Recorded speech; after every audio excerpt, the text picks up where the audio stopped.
une envie, une détermination et puis voilà une continuité dans la présence physique, chose qui nous a fait défaut sur bon nombre de matchs où on arrivait à faire une mi-temps, 60 minutes plutôt correct et après on s'écroulait physiquement.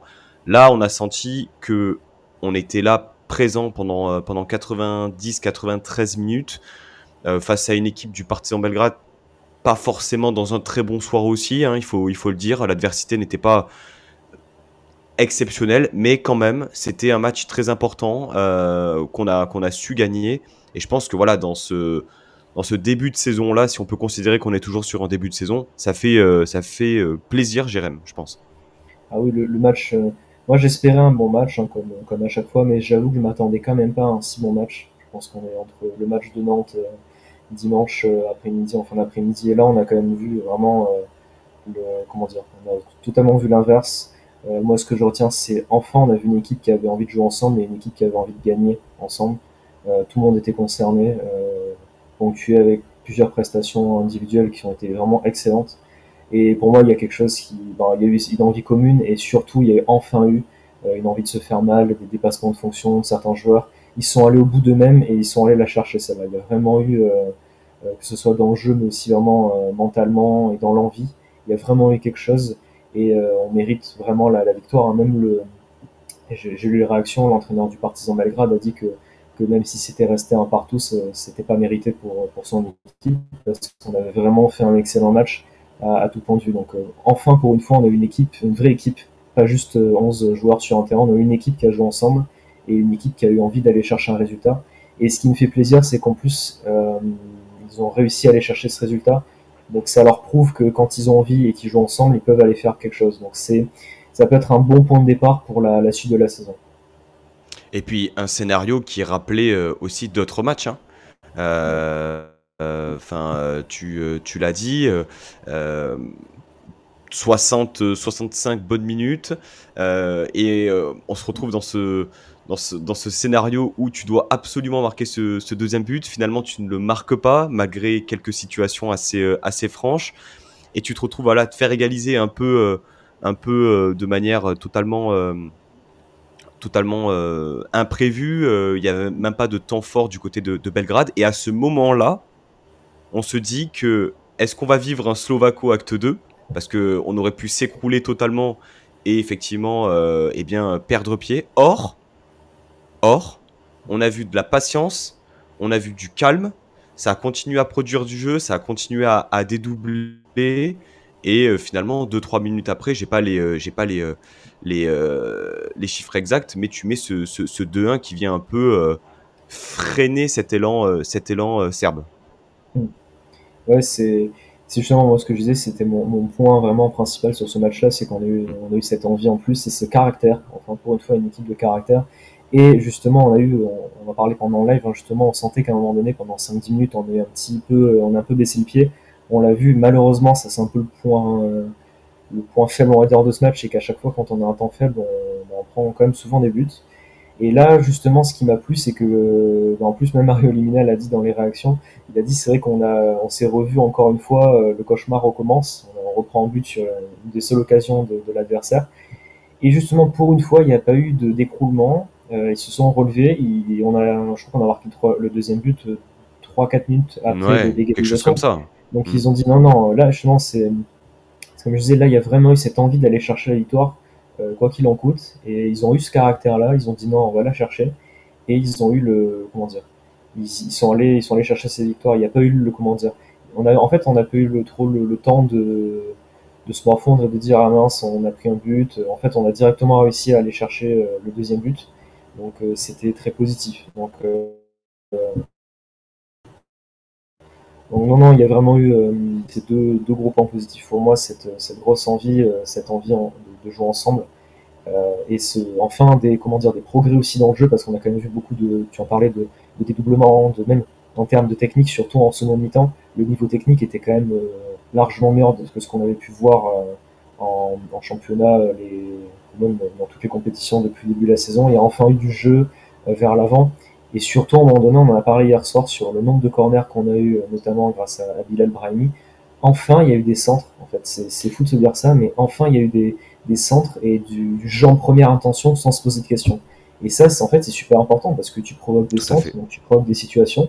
Et au final, on a été dangereux assez souvent parce qu'on a réussi à se procurer des ballons dans la surface adverse, des corners. Ça fait longtemps qu'on n'avait pas eu autant de corners. Donc on est revenu à des choses un peu plus simples, mais le fait est qu'en fait, on a été beaucoup plus dangereux et beaucoup plus actifs.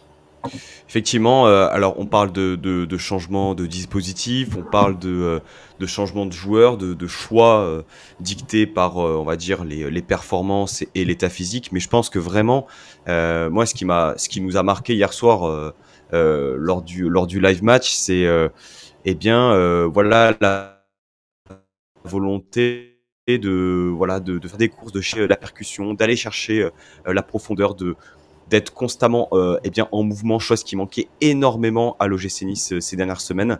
Il y a eu beaucoup de centres. Le premier but eh bien, est à l'origine d'un centre du côté gauche aussi. Euh, voilà, ça a surtout passé sur ce côté gauche. Et comment ne pas mentionner ce côté gauche sans eh bien, mettre en avant la performance de Bilal Brahimi, qui était un peu, on va dire, le titulaire surprise sur ce match-là. On va pas tout remettre en cause. C'est pas devenu Léo Messi du jour au lendemain. Mais par contre, sur le match d'hier soir, si on s'arrête sur ces 90 minutes, il a été très bon, voire même excellent. Il a renouvelé ses courses de manière innombrable. Il a été entreprenant, les retours défensifs étaient présents, les combinaisons aussi avec Melvin Barr sur le côté gauche étaient belles. Est-ce que ce serait pas aussi le grand gagnant, Jérémy, Brahimi là sur ce match-là? Est-ce que au vu des performances de Ross Barkley à gauche, de Ilie lorsqu'il joue, il joue peu mais il a joué. Est-ce que c'est pas lui finalement le remplaçant attitré de Sofiane Diop? Moi, la performance de Bilal Brahimi m'a fait vraiment plaisir sur plusieurs points parce que depuis son arrivée, c'est vrai que je l'avais pas mal défendu, excepté les dernières semaines où sur ses entrées c'était très compliqué. Mais je trouvais que sans être exceptionnel, enfin les entrées qu'il avait fait l'année dernière, c'était pas non plus horrible. Hein. Il faisait quand même de bonnes choses. On voyait qu'il y avait quand même quelque chose. Alors pas forcément en termes de technique pure, mais il apportait beaucoup de vitesse de percussion, ce qu'on a vu hier soir, et surtout du volume de jeu, je trouvais. Donc c'était intéressant. Et je me suis dit, là, il a sa chance. Donc, j'espère qu'il va pouvoir prouver, même à lui-même, hein, qu'il peut faire ce genre de match. Et ça fait plaisir aussi de se dire que, ben, justement, on a Sofiane Diop qui est absent, Ross Mm. Barkley qui, pour l'instant, fait des prestations un petit peu décevantes. Ben, de se dire qu'en fait, on a Bilal Brahimi qui, là, je crois que c'était sûrement sa première titularisation de la saison.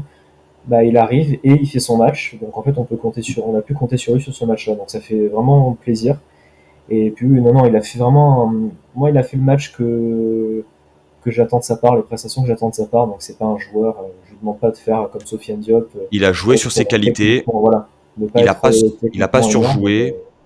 C'est ça, il apporte de la vitesse et en fait, tout simplement, il apporte du danger parce que comme on le disait, le nombre de centres qu'il a fait, le nombre de corners qu'il nous a amené, le simple fait d'apporter le ballon devant, de percuter, de mettre le ballon dans le camp adverse, de provoquer la défense, ça peut te faire gagner des situations, peut te faire gagner des corners. C'est ce qui fait la différence en fin de compte. Donc c'est pour une fois justement, il a apporté ce qui nous a manqué sur beaucoup de matchs cette saison, c'est-à-dire beaucoup d'appels, beaucoup de profondeur, Mm. de la percussion et de la provocation sur la défense adverse. Donc c'était vraiment, c'était vraiment plaisant à voir jouer.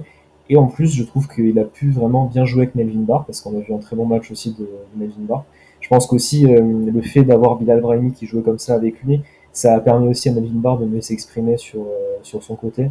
Donc, euh, donc non, Et c'était vraiment surtout positif. de ne pas être le seul sur le côté gauche à la Ouais. manière de dans un 3-4-3 quoi, où t'es Ouais. beaucoup plus exposé, où tu dois défendre et attaquer en même temps. Peut-être que voilà, hein, Ouais. là au moins dans une défense à 4, il est le bon latéral qu'il est depuis qu'il est à l'OGC Nice, hein, parce qu'il faut pas oublier que c'est sa deuxième saison en professionnel, que l'année dernière, il a été titulaire dans une équipe qui a fini 5e de Ligue 1. C'est vrai qu'il a des manques, c'est vrai que techniquement, c'est pas le meilleur latéral gauche qu'on ait pu avoir. Par contre, il a encore une marge de progression et surtout, hier soir, il a sorti un bien beau match avec voilà, de l'envie, de la détermination et surtout une complémentarité avec Bilal Brahimi qui a fait plaisir. Il a failli mettre un très beau but d'ailleurs sur sa frappe, sa demi-volée. C'était surprenant, mais il a tenté justement. Cette action, elle est révélatrice du match aussi. C'est dire, ils ont joué, je trouve, sans se poser de questions, sans hésiter. Ils ont joué et ils ont dit, on a juste de l'envie, on fait ce qu'on peut faire, ce qu'on sait faire en fait, et ça a fonctionné. Il y avait beaucoup plus, je trouve, de spontanéité aussi. On a vu des frappes de loin, alors que avant, je pense qu'on cherchait trop le décalage, la petite passe, l'extra passe. Là, finalement, il y a une situation intéressante. On y va. Lemina a tenté de frapper de loin. Melvin Barr a tenté de frapper de loin. Je crois même que Thuram a tenté en première mi-temps de frapper de loin. On voit pas assez ce registre de jeu-là. Peut-être qu'effectivement c'est pas leur registre, mais en tout cas aussi dépassement de fonction. On l'a vu sur le but de Lemina de beaucoup de joueurs, quoi. Ouais. Non, ça résume. En fait, ce qui est bien, c'est qu'il y a des actions qui résument justement ce match-là. Hein. Rien que les deux buts aussi, ce sont de Bilal Brahimi avec Laborde qui se jette un peu, qui essaie de faire une talonnade. Donc du coup, ça apporte le danger. Pépé qui revient. Et comme tu disais en plus pendant le live, Pépé qui était vraiment concentré sur le ballon, qui était déterminé, quoi. Vraiment, Ouais. c'était très concentré, déterminé à marquer sur ce coup-là. Donc c'est ce qui a fait la différence. Pareil sur le second but, c'était vraiment ils ont vraiment essayé de jouer dans les petits espaces rapidement, sans se poser de questions. C'était plus à l'instinct en fait, beaucoup plus d'instinct, de spontanéité comme tu le disais. Et au final, j'espère que ça va leur servir de référence pour la suite de la saison justement et des prochains matchs contre Lorient parce qu'on en aura besoin justement. C'est quand même une équipe qui fait un très bon début de saison. Ouais. Donc il faudra qu'on continue sur cette vague-là de résultats peut-être qu'on a lancé, j'espère. Et on verra la suite, mais en tout cas, c'est vrai que c'était très plaisant à voir. Tu as parlé de Nicolas Pepe, auteur de son 5e but depuis son arrivée à l'OGC Nice, 2e but en Conference League, très actif hier soir, dans une position, on ne saurait pas la décrire exactement puisqu'il il dézonnait énormément, mais c'était véritablement le meneur de jeu finalement. C'est lui qui imprégnait les mouvements, qui touchait les ballons, qui cherchait un peu les relais avec Gaëtan Laborde. Il a été dans tous les bons coups. Il est dans cette période où voilà, il est bien. Il est même très bien. C'est peut-être le joueur offensif. Je dirais même que c'est le joueur offensif le plus intéressant et le plus déterminant ces dernières semaines. On attendait Nicolas Pepe à ce niveau-là. Pour l'instant, on l'a. Et c'est une très bonne nouvelle pour l'OGC Nice. Ouais, exactement. C'est vrai que sur le début de ses premiers matchs, c'était un peu compliqué. Là, il a quand même réussi à passer le cap et à faire les prestations qu'on attend de lui, hein, justement, de nous porter un petit peu devant parce que c'est un joueur qui en est largement capable. Il nous rapporte des points. Hein. Dernièrement, c'est lui qui nous rapporte quand même des points. Comme tu l'as dit, il a été bon offensivement. On a noté hier aussi qu'il avait fait pas mal de retours défensifs. Ce qui me plaît aussi, c'est que justement, il est bon dans le jeu. Et j'ai vraiment l'impression qu'il a une très très bonne mentalité en ce moment. Ouais. Il est vraiment déterminé. Tout à fait. Il a vraiment envie de bien faire. Il travaille vraiment beaucoup. J'ai l'impression qu'il a vraiment un très bon état d'esprit en ce moment. Et justement, ses résultats, on va dire, plus personnels avec ses derniers matchs, je pense l'encourage à continuer. Il s'est mis dans un cycle vertueux. Et voilà, bon, c'est vrai que là, il n'a pas trop l'occasion, par contre, de souffler en ce moment parce qu'on a des absents devant, donc il peut pas trop souffler. Donc j'espère qu'il va pouvoir continuer à enchaîner physiquement. C'est le seul doute que j'ai parce qu'il n'a pas enchaîné depuis ces dernières saisons Arsenal, il n'a pas pu enchaîner comme ça. Donc on va voir si ça continue, j'espère. Mais en tout cas, je pense que même dans l'état d'esprit et dans la tête, il est en confiance. Et je pense que ça lui fait vraiment beaucoup de bien, qu'il en avait besoin à titre personnel. Et si lui est bien à titre personnel, ça ne peut que nous faire du bien parce que c'est le joueur qui, bon, on l'a recruté justement cette saison pour qu'il soit là le plus tôt décisif, on va dire. Et Ouais. actuellement, c'est ce qu'il fait, quoi. Donc non, c'est très bien. En tout cas, entre lui et Bilal Brahimi devant, c'était beaucoup mieux justement. Et on avait un Gaëtan Laborde qui arrivait quand même plus à être lui aussi mobile, il n'a pas pu marquer malheureusement, même s'il a une très belle occasion où il fait ce qu'il faut, c'est surtout le gardien qui fait un très bel arrêt en première mi-temps. Mais on l'a vu lui aussi être beaucoup plus, avoir beaucoup plus d'envie, être beaucoup plus mobile, proche de ses partenaires. Et je pense que c'est comme à l'instar de Barr avec Brahimi, justement, je pense que quand on voit que tout le monde a envie, enfin quand on voit que les autres ont envie, ça pousse un petit peu tout le monde et ça crée vraiment une cohésion. Et en espérant que cette cohésion dure. Bah, tu parles de Gaëtan Laborde, alors c'est vrai que bon, je dis pas que ça commence à faire débat un peu dans la communauté, mais c'est vrai que on sent qu'il montre des choses très intéressantes. Il est très utile dans son jeu dos au but. Hier, il a gagné je ne sais combien de duels aériens. Il a été vraiment très utile dans ce registre-là. Mais surtout, il y a eu des connexions avec les autres joueurs offensifs. Et je pense que là aussi, c'était intéressant. C'est-à-dire que, oui, certes, il n'a pas marqué, il n'a pas staté, mais par contre, qu'est-ce qu'il a été utile? Franchement, le premier but, c'est lui qui a la réception du centre de Brahimi. Je crois que c'est lui qui fait le Ouais. centre. Il tente une talonnade. Alors, ok, mais est-ce qu'un joueur qui n'est pas en confiance tenterait ça? Non, C'est ça la justement, question. ouais, il a joué à l'instant en fait. Hein. Il a joué à l'instinct, comme on disait tout à l'heure. Il a fait le geste qui a été contré et derrière Pépé a bien suivi. Mais moi, je l'ai trouvé vraiment très intéressant et c'est vrai que, bon, pas qu'on a commencé à faire un procès Gaëtan Laborde, je sais que ça avait été évoqué dans votre dernier podcast, Mm. mais malgré tout, il faut quand même souligner que les occasions qu'il se crée et qu'il ne marque pas, il se les crée justement. C'est-à-dire que il a toujours il arrive toujours à trouver la bonne position. Voilà. Et c'est pas des centres hors trait à 6 mètres où il est tout seul et qu'il n'y a pas de gardien qui rate. C'est véritablement des fois voilà des exploits de gardien. Hier, il lui manque peu hein, pour marquer, hein, vraiment très peu. Avec Hein. son poteau aussi, le poteau en début de seconde mi-temps, où il a pas de chance. Mais, non, mais ça, comme tu le dis, ouais, bah, moi j'avais été très déçu de son match contre Nantes. Je croyais vraiment il n'a pas réussi grand-chose. Et là, justement, on a vu, bah, comme j'ai dit pour Brahimi, moi c'est ce que j'attends de Gaëtan Laborde. Je ne demande pas de marquer à tous les matchs, mais justement là il a fait un match où on sait que c'est un joueur qui peut vraiment faire beaucoup d'efforts sur le terrain, qu'il a la capacité physique de les faire. Justement son jeu de but qui a été super important. Le dernier ballon à la 93e minute où il va chercher le ballon dans les pieds du défenseur, Ouais. il arrive à après avoir le coup franc. Il nous a fait gagner une bonne minute dans le temps additionnel grâce à ça. Justement, c'est là où on attend aussi ce joueur-là, un peu comme Delors. On sait que ces deux attaquants qui justement sont déjà normalement très efficaces, mais en plus ils ont ce côté-là où ils sont très motivés, où ils font énormément d'efforts sur le terrain. Et justement, moi hier, j'ai vu le visage de Gaëtan Laborde que j'attends en fait très souvent parce qu'on sait qu'il peut le faire et que c'est un super joueur. Enfin, il a montré à Bordeaux, à Rennes et Montpellier que c'est un très très bon joueur de notre championnat en Ligue 1, donc qui peut faire de très bonnes choses ici. Donc j'espère que justement lui aussi ce match-là hier, même si c'est vrai qu'il n'a pas eu de réussite et ça aurait été sympa Ah, c'est clair. qu'il mette son petit but, je pense que là aussi ça peut le mettre en confiance ce match-là et qu'il peut se dire bon bah je suis pas en réussite mais je sais que ça va venir parce que hier j'ai fait un bon match, il me manquait peu mais j'ai fait ce qu'il fallait pour me créer des occasions et j'ai enfin pu être trouvé par mes partenaires et justement me créer des occasions et des situations quoi.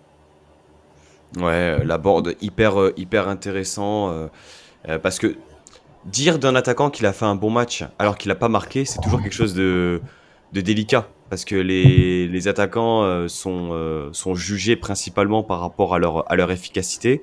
Laborde n'a marqué qu'un seul petit but en peut-être une quinzaine de matchs, une douzaine de matchs, grand maximum. Mais malgré tout, hier soir, voilà, il a été intéressant.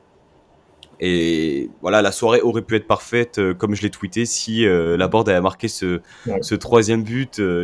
Ce serait venu voilà, récompenser un peu sa prestation qui a été vraiment très complète, Ouais. sans un but, malheureusement.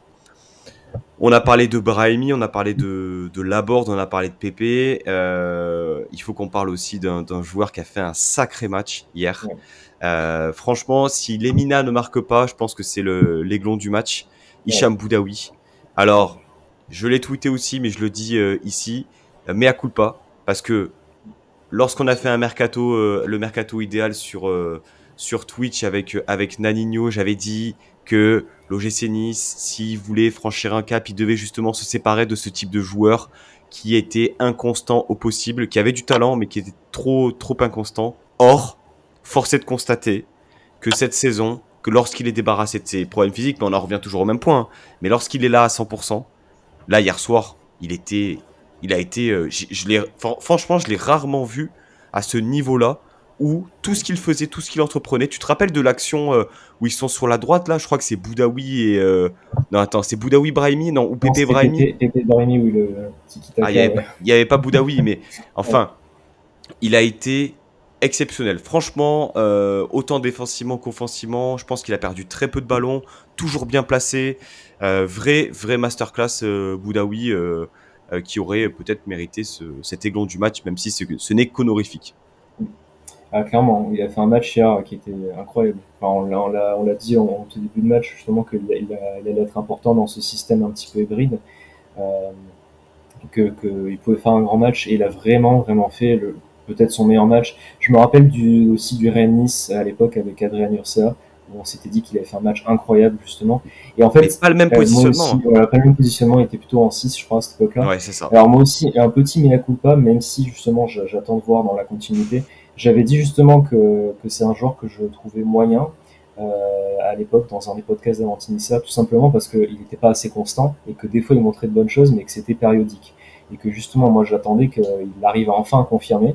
Donc là, c'est vrai que cette saison, je trouve qu'on l'a pas beaucoup vu, malheureusement, mais c'est vrai qu'à chaque fois qu'il a joué, l'équipe était beaucoup mieux et ça se voyait cette saison-là. Enfin, cette saison, ça se voit parce que l'année dernière, quand il jouait, c'est vrai qu'on avait plus de résultats. Je crois qu'il y a une stat où on gagnait beaucoup plus souvent avec Hicham Boudaoui. Tu dis ça parce que Sky est dans le chat, ça. Non, j'ai pas vu. Non, mais c'est vrai que, enfin, il y avait une stat, il me semblait, où on avait vu que Hicham Elle Boudaoui existe. était vraiment voilà, plus performant, il me semblait. Et cette saison, je trouve que ça se voit un peu plus dans le jeu, justement. Que à chaque fois qu'il est là, c'est un peu plus, on est un peu plus performant. Et justement, Maillard, il a fait un match où il était au summum de ce qu'il peut faire, je pense. On voit vraiment son plein potentiel. Et en fait, c'est un joueur qui sait tout faire parce que on l'a vu sur les retours défensifs, il peut récupérer plein de ballons, il sait conserver les ballons, il sait porter le ballon devant. Bon, c'est juste les tirs où des fois il fait des tirs, c'est quand même un petit peu. Ah, mais je pense que là, par contre, c'est collectif, hein. Ouais, On a vu des frappes, autant ouais, Brahimi du pied droit, qui c'est qui a envoyé une frappe, Boudaoui, on a eu plusieurs frappes où ça manquait ouais. de calcium, quoi. Ouais, là, Ça manquait cruellement de calcium, hein. c'est vrai que c'est juste sur cette frappe-là, c'était compliqué, mais après, ouais, vraiment, il a fait un match incroyable. Enfin, il y a plusieurs fois où on s'est enflammé sur le live hier, où on disait, oh là là, Boudaoui, c'est incroyable, c'est possible. Mais en fait, je sais pas s'il a fait, bon, à part cette frappe, mais je sais pas s'il a fait une erreur avant le match. Franchement, il a vraiment fait un match incroyable. C'était assez hallucinant. Donc lui aussi, j'aimerais bien qu'on le voit un peu plus souvent, et justement, il est très polyvalent, il peut jouer dans plusieurs systèmes, donc ça peut être une solution à beaucoup de nos problèmes. Donc j'espère qu'il va enfin être tranquille avec ses blessures, qu'il va pouvoir enchaîner et surtout que lui va pouvoir maintenir ce niveau parce que c'est la principale reproche que moi je lui faisais. C'est bien de pouvoir faire ce match de temps en temps, mais là où on attend un joueur de haut niveau, c'est qu'il fasse ces performances-là tout le temps.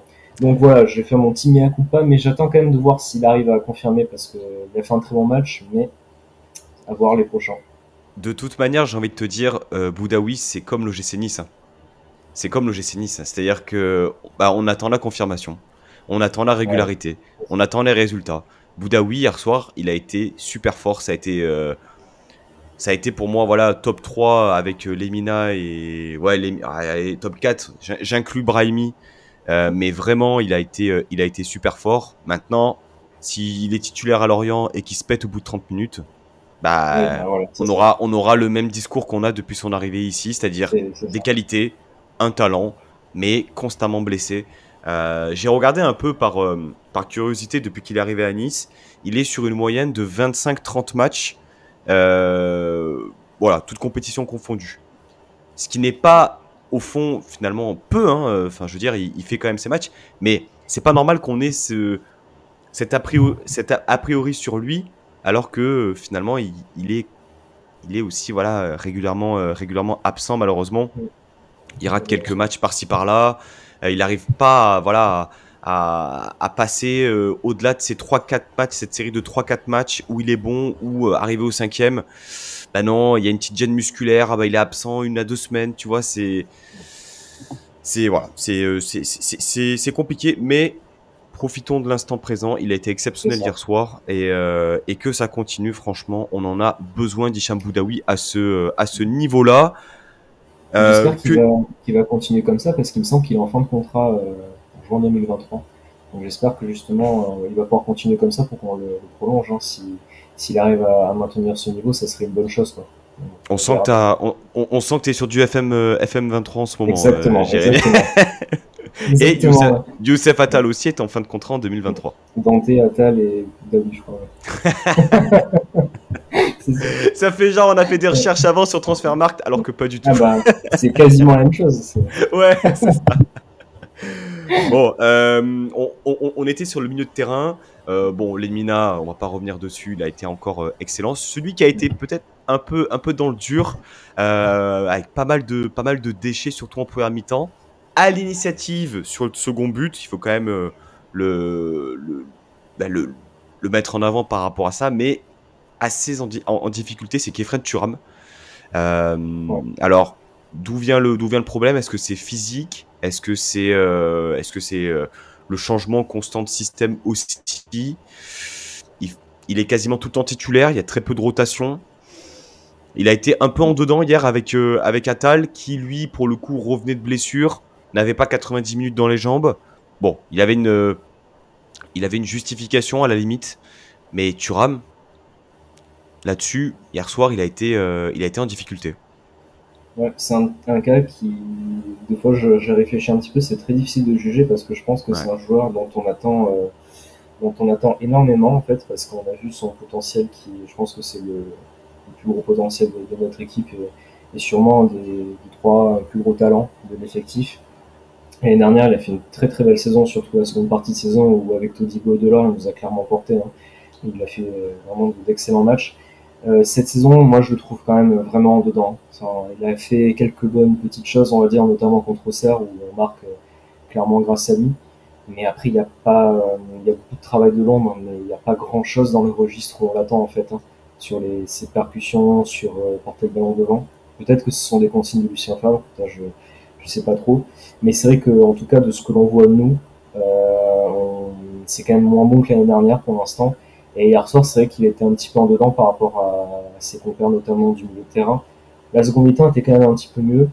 Il est d'ailleurs décisif sur le but, hein, c'est sur le but de Lemina. Donc il a quand même réussi, même en faisant un match moins bon, il a quand même réussi à être décisif, ça montre quand même ses qualités. Après, moi je lui laisse quand même du temps parce qu'il arrive à être bon, mais c'est vrai que c'est un cas qui, moi, commence un petit peu à m'interpeller. On voit moins dans le registre dans lequel il serait peut-être le meilleur. En fait. C'est surtout que hier soir, dans le dispositif dans lequel il a évolué, tu te dis, c'est un dispositif qui peut lui coller aussi. Tu lui mets un troisième milieu de terrain, ça peut justement permettre à Thuram de se projeter un peu plus vers l'avant. Or, j'ai l'impression que dès lors qu'il n'a pas cette projection vers l'avant, tu vois, qu'il n'a pas cette spécificité dans son jeu, bah c'est un joueur lambda, tu vois. C'est un joueur lambda. Et je l'aime beaucoup, hein, et je vais peut-être m'attirer les foudres de ses défenseurs. Mais hier, il l'a fait plusieurs fois, et j'ai l'impression qu'à chaque fois, il fait une boulette. Tu sais, à un moment, il perd un ballon, je ne sais plus si c'est en première ou en deuxième mi-temps. Il perd un ballon chaud à 40 mètres de ses buts. Il va le récupérer et il te fait une percée de 30 mètres sur le côté. Et j'ai l'impression que c'est ça, Thuram. C'est-à-dire que, du moins cette saison, il n'est pas autant régulier qu'il ne l'était l'année dernière. Je pense qu'il y a la dimension physique, comme je le disais dans le début de mon propos tout à l'heure. Mais on est quand même en droit d'attendre plus et mieux. C'est censé être sa saison de confirmation. Il a été un titulaire sous Galtier l'année dernière. Là, ça m'aurait pas choqué de le voir sortir à la 60e à la place d'un Beka Beka, par exemple, tu vois. Tout à fait. Non, c'est ça, c'est comme tu as dit, c'est la saison de confirmation. Et pour l'instant, c'est un mouet, quoi. Enfin, pas grand-chose, en fait. Pas énormément on retient les coups d'éclat. En fait, voilà, c'est ça. Thuram, on retient les coups d'éclat. On va retenir le slalom à Auxerre. On va retenir, non pas l'année dernière parce que c'était notre saison, mais on va retenir des trucs comme ça, des percées. Mais dans le jeu, en termes de verticalité, il apportait pas grand-chose. surtout en première mi-temps.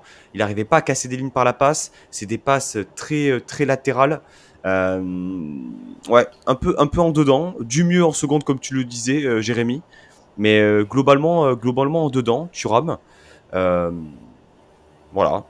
On parlera tout à l'heure du coaching dans une autre partie. Là, on fait un détail plutôt individuel des prestations. On a parlé de Melvin Barr. Peut-être un mot sur la charnière Dante Rosario. Rosario aligné à son meilleur poste qui est défenseur central. Voilà, le quatrième défenseur central de l'effectif est tout trouvé. Hein. C'est pas faute de le dire depuis plusieurs semaines. Mais un match, un match sérieux. Euh, correct, rassurant. Oui. Bon, en fait, Dante et Rosario, on les a pas beaucoup vus, donc c'est bon signe, ça veut dire qu'ils n'avaient pas non plus énormément de travail à faire. À chaque fois, à part sur le but qu'on prend, ils l'ont quand même bien fait. Non, Rosario, il a fait son match, j'ai envie de dire. Mais comme tu le dis, en fait, à chaque fois qu'on fait une émission, justement, et qu'il joue défenseur central, on se dit justement que c'est mieux qu'au milieu de terrain depuis l'année 2022, parce qu'à Sous chaque fois Favre. qu'il joue au milieu, c'est très compliqué.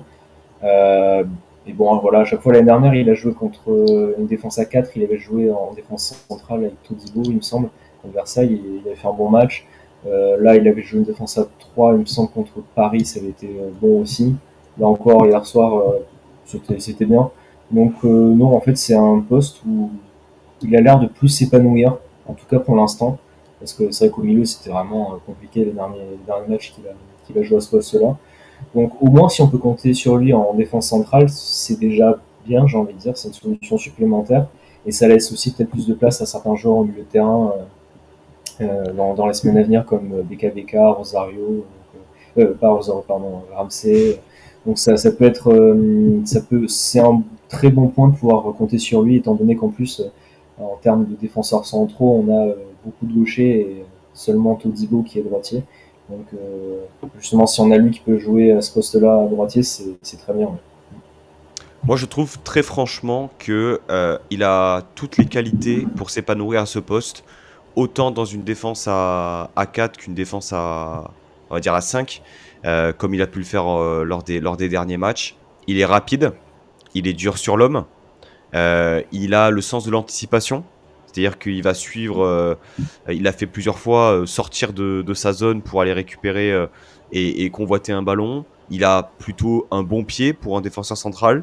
J'ai en souvenir voilà, quelques ballons longs envoyés sur la board qui étaient très précis. Je pense très franchement que à l'instant T, voilà, c'est son poste. Il a montré certaines limites dans le milieu de terrain sous Favre. Pourquoi pas. Il a la faculté voilà, d'être droitier aussi. Donc c'est pas négligeable. On a presque oublié que Todibo était absent hier soir, Jérémy. C'est ça. Oui, en fait, au final, alors peut-être que dans un match plus compliqué, il aurait été justement plus en difficulté en défense. Donc là c'est vrai qu'on joue sur un match où ça a été plutôt bon pour lui parce qu'il n'y a pas eu énormément de choses à faire. Mais c'est vrai qu'en fait, au final, Todibo a pu souffler en plus. Donc c'est vrai, il sera un peu plus frais pour les prochains matchs. Mais non, justement, comme je disais, Rosario a été. En fait, ce qui est bien, c'est que des fois, on se dit, on a un joueur justement ça fait depuis un moment qui ne performe pas à son poste de prédilection, on va dire. Et au moins, là, il peut rendre service à un poste et faire le match qu'on attend de lui. Au moins, un match où, on va dire, il fait son match sans erreur et justement, il fait le travail, en fait. C'est ce qu'on attend, en fait, en défense, tout simplement. Et c'est ce qu'il arrive à faire à chaque fois. Donc, c'est clairement une bonne solution. Et j'espère qu'on va pouvoir continuer à compter sur lui, au moins dans ce registre-là. Parce que c'est vrai que, bon, comme j'ai dit, au milieu de terrain, pour moi, j'attends plus beaucoup de lui parce que ça fait depuis un moment qu'il est quand même très très moyen au milieu de terrain. Mm. Donc au moins si justement même au mercato d'hiver là, moi on a en prêt Mats Beck Sorensen qui de toute façon ne joue pas, donc je sais même pas si c'est une bonne bon c'est un autre débat, mais si c'est une bonne solution pour eux de rester. Mais bon au moins on sait qu'on aura Rosario qui est là quoi. Donc, bon, D'ailleurs, j'ai une question à te poser. Alors, j'ai vu certains tweets circuler là-dessus suite au match. Pas de Ramsey, pas de Brian, pas de Barclay, bon, qui n'était pas qualifié. pas de Sorensen. Sorensen, bon, de toute façon, on l'a pas vu. Il y a des personnes qui disaient, voilà, pas de joueur, on va dire, choisi, entre guillemets, par Ineos. Est-ce que tu y vois un lien? Est-ce que c'est un message envoyé par Favre ou tout simplement une coïncidence? Plus coïncidence, je dirais quand même, parce que là, c'est que sur un match. Après, si ça se confirme sur plusieurs matchs, peut-être. Mais là, c'est que sur un seul match. Et bon, non, ça me semble un petit peu. Tiré par les Ça me cheveux? semble, ouais, ça me semble un peu tôt, en fait, pour avoir ce. Pourquoi pas, hein, mais ça me semble un peu tôt pour l'instant. Et après, c'est pas des. Justement, là, c'était pas des joueurs choisis par Favre, mais le reste de l'équipe, enfin, l'équipe qu'on avait hier soir, c'est pas des joueurs qui étaient tous choisis par Favre non plus. Donc, du coup, voilà, c'est des joueurs qui étaient déjà là quasiment tous. Ah non, à part ouais, la Borde et Pépé, il me semble, des joueurs qui étaient tous là avant qu'ils soient au club. Donc, à voir, mais j'ai pas eu cette impression-là non plus. Pas pour l'instant. On verra dans les prochains matchs si ça se confirme, mais quand même, je pense pas pour l'instant. Un mot sur la performance de Marcin Bulka, qui, on le rappelle, a quand même sorti un beau face-à-face en première mi-temps, une prestation rassurante dans les sorties, dans le langage corporel aussi, dans ce qu'il renvoyait auprès de sa défense. Euh, Définitivement beaucoup plus rassurant que Schmeichel. Ouais. Jérémy, pour toi? Oui, ben, enfin, moi l'année dernière déjà, quand les quelques matchs qu'il a joué, j'avais beaucoup aimé. Je le trouve très très rassurant. Il est complet, hein, parce que sur sa ligne à chaque fois, justement, il a de très bons réflexes, notamment sur l'arrêt hier en première mi-temps, en début de match, où ben, clairement, s'il sort pas cet arrêt-là, on est mené en 0 en début de match et ça peut très mal commencer. Il fait son arrêt, après il fait un très bon match. Je veux dire, à chaque fois qu'il y a un coup franc en corner, il sort au bon moment, tu as l'impression que le ballon il est monté dans ses gants. Quoi. Donc, non, il est très rassurant, il a une bonne communication avec ses partenaires à chaque fois. Moi, c'est un joueur que j'apprécie énormément sur ce qu'on a l'air de voir en dehors du terrain, sur la vie de groupe, mais aussi sur le terrain. Franchement, il n'y a jamais eu quelque chose à lui reprocher. Quoi. Il fait toujours des bons matchs, il est toujours là. Et comme on disait à un moment donné sur le live hier, pour moi, c'est clairement sur une très très bonne recrue sur la dernière saison, parce on a eu en pré-option, avec option d'achat 2 millions pour un gardien avec ce potentiel aussi jeune. C'est cadeau, franchement. Merci Jules Fournier. Voilà, on a fait un très très bon sur ce coup-là.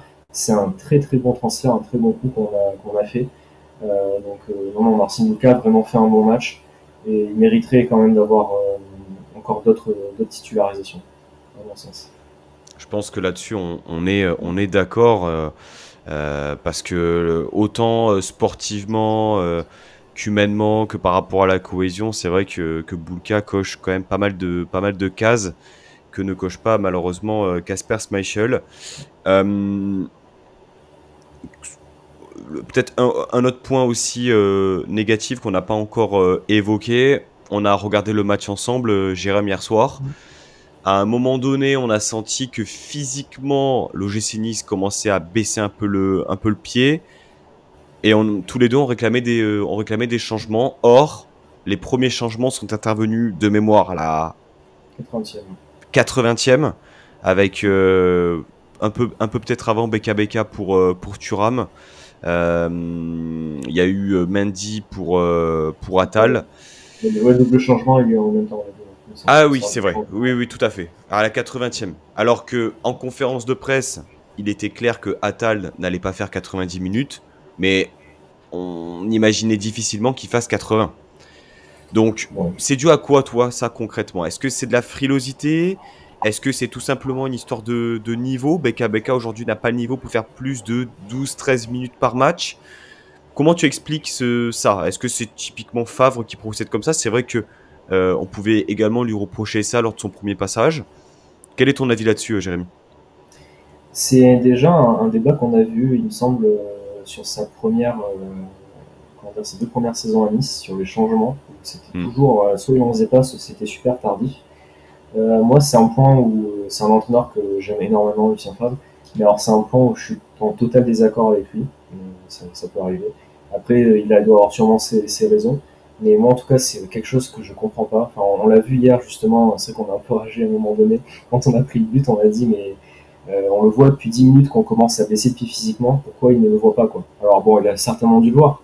Mais justement, là où tu attends un coach, c'est aussi qu'il s'adapte vraiment pendant le match et qu'il réponde tactiquement, mais aussi justement sur ces points-là. Donc, ouais. Et en même temps, je me permets de te couper. Est-ce que c'est pas lui donner raison quand tu vois ce qu'a fait Mendy en fin de match? Oui, j'allais venir. Non, mais C'est vrai, bon, pour Mendy en tout cas, oui. Mais après, c'est vrai, voilà, comme on avait dit dans le dernier avant Tinissa, que tu attends de la 80e déjà pour faire des changements. Typiquement, pour moi, tu fais jouer Atal 80 minutes ou 90 minutes, c'est la même chose. Enfin, tu fais jouer 90 minutes, il va être fatigué dimanche. Hein, donc, c'est pas, comment dire, c'est soit tu le fais sortir à la 60-65e ou soit tu le fais pas sortir, quoi. Enfin, c'est la différence de 10 minutes de jeu. Ok, il fera quelques efforts en moins, mais c'est pas très notable.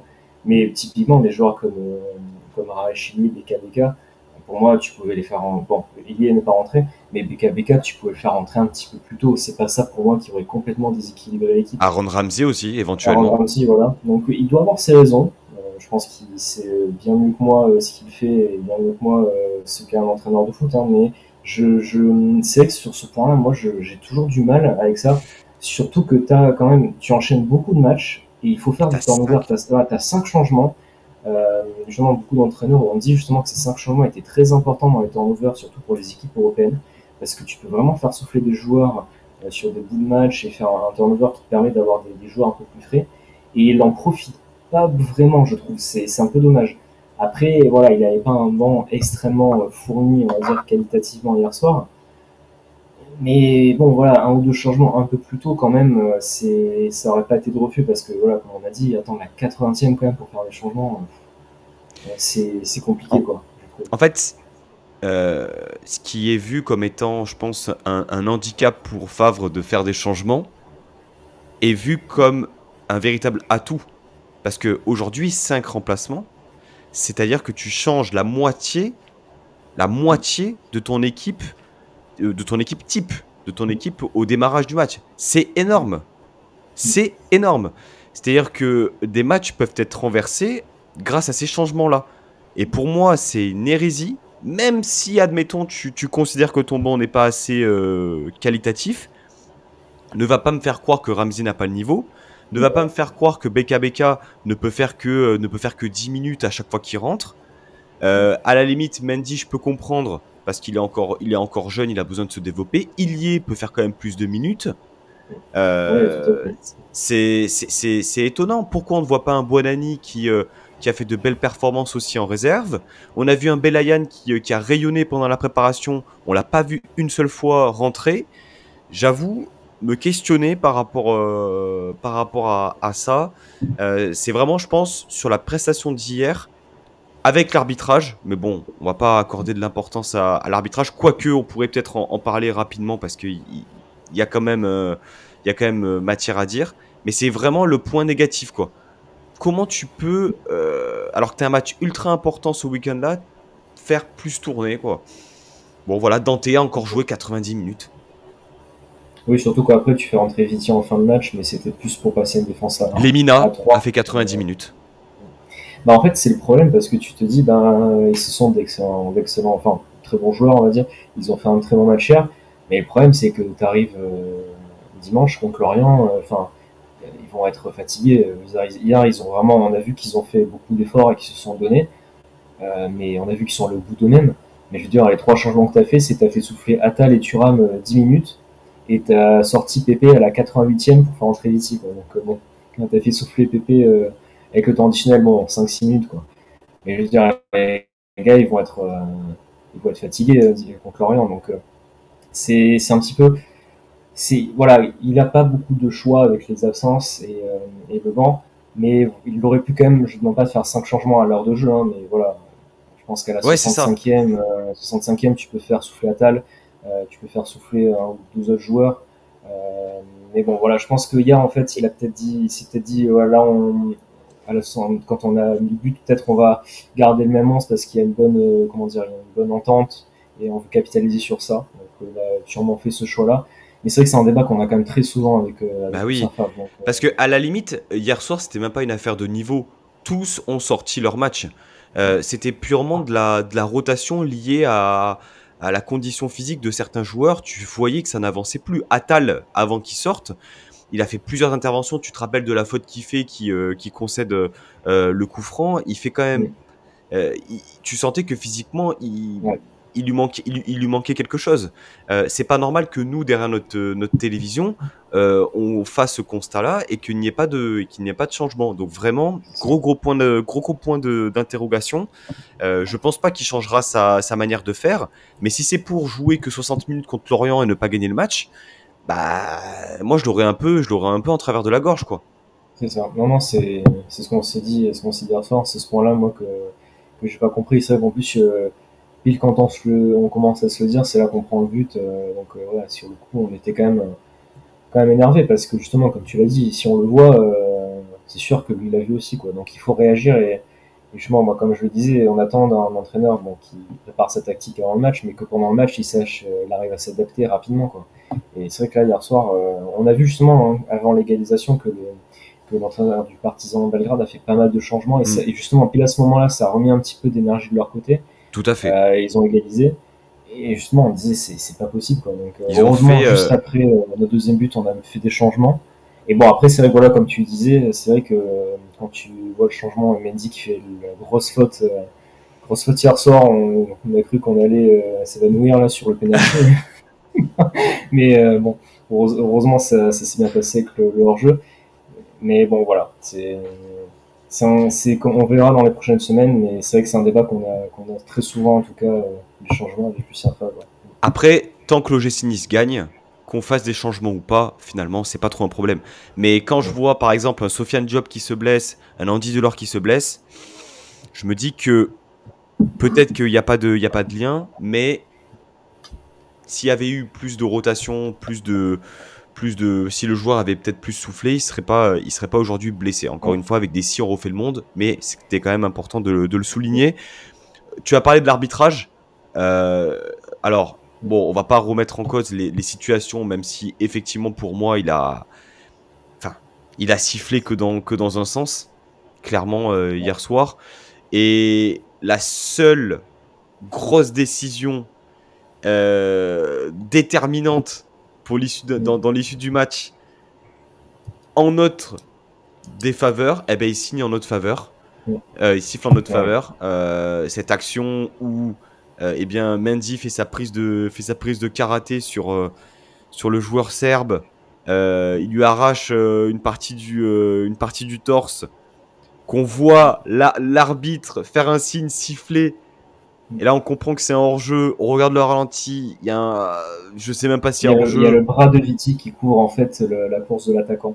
Du Alors, coup, est-ce on que sait dans pas les règles, trop, le mais bras est considéré comme, je sais pas, mais franchement, on s'en est sorti, pardon, très très bien hier soir là-dessus. ouais.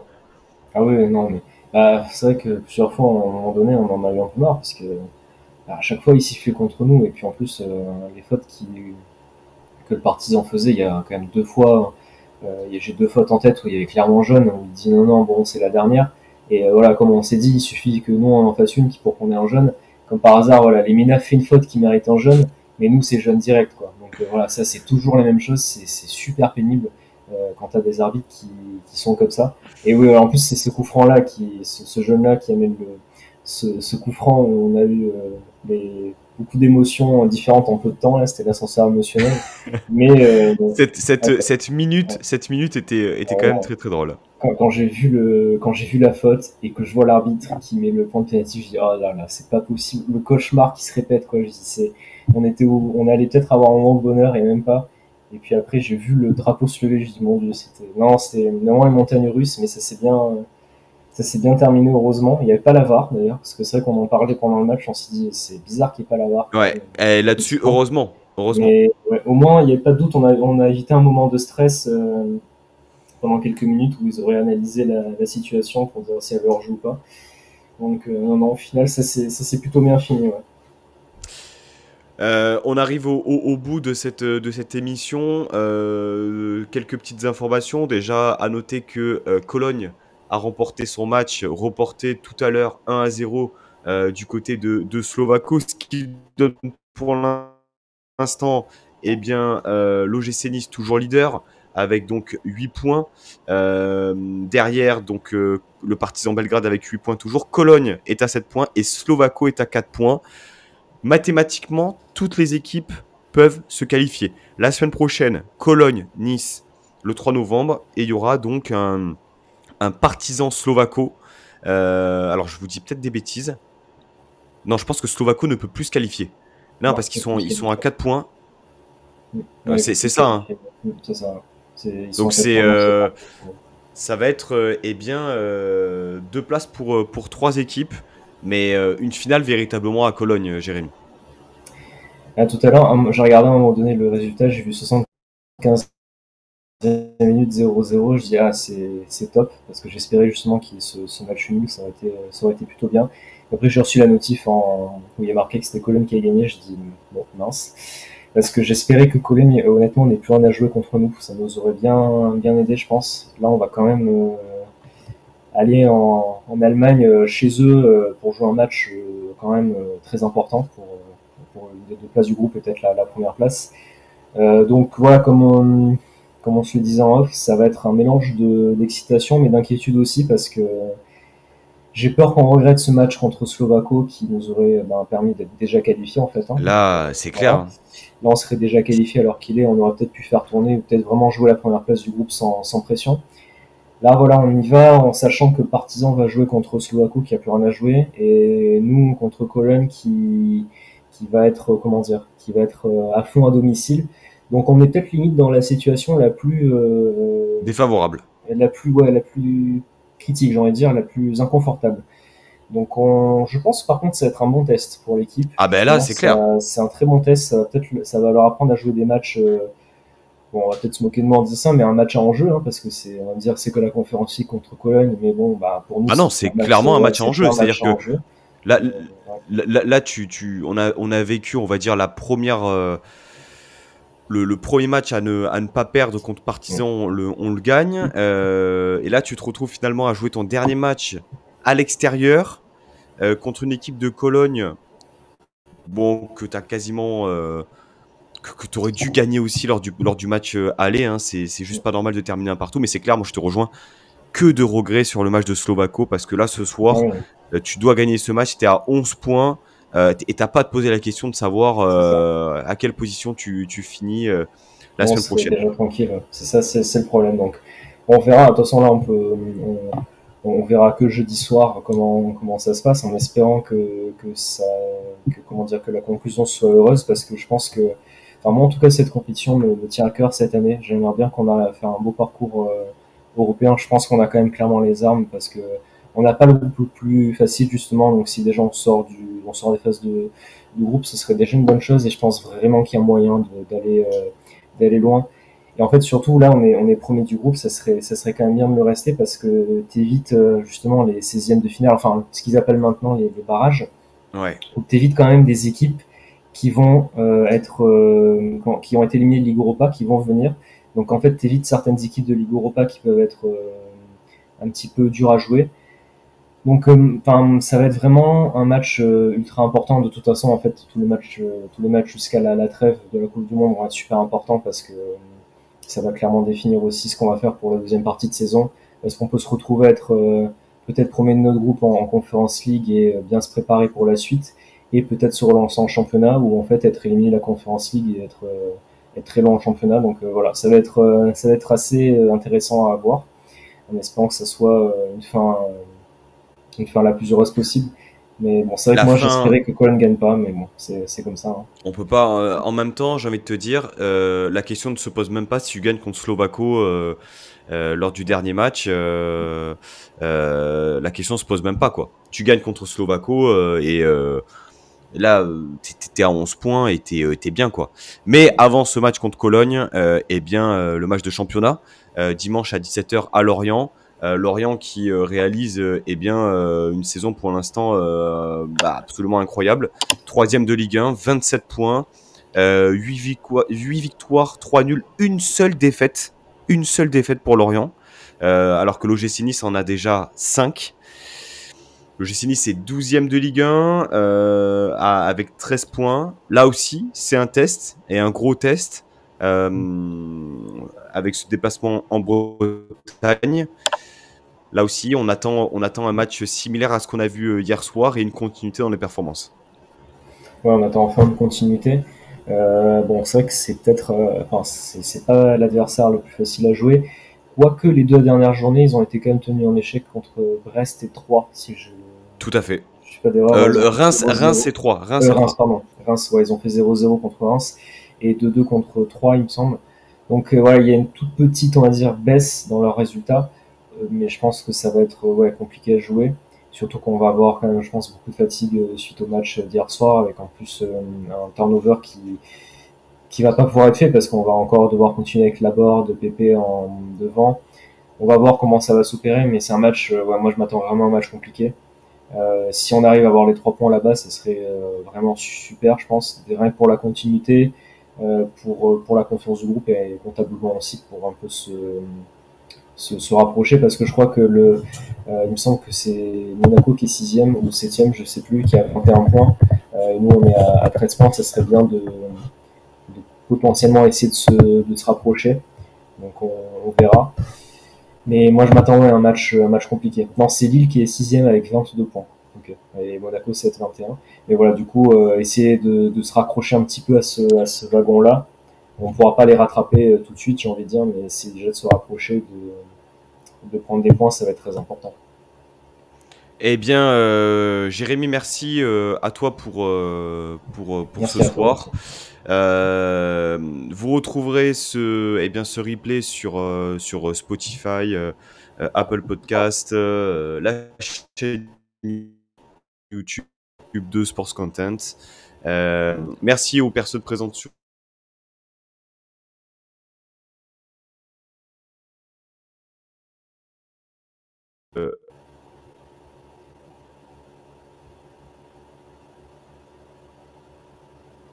On est encore en live ou pas? Allô? Ah oui, il y a eu un petit bug, ouais. Ah oui, donc je disais, on se retrouve, eh bien, le podcast Avantinissa sans doute lundi pour la team Avantinissa. Et eh bien, merci à tous pour votre fidélité et puis à très bientôt. Salut Jérémy. Salut Pancho, salut à tous.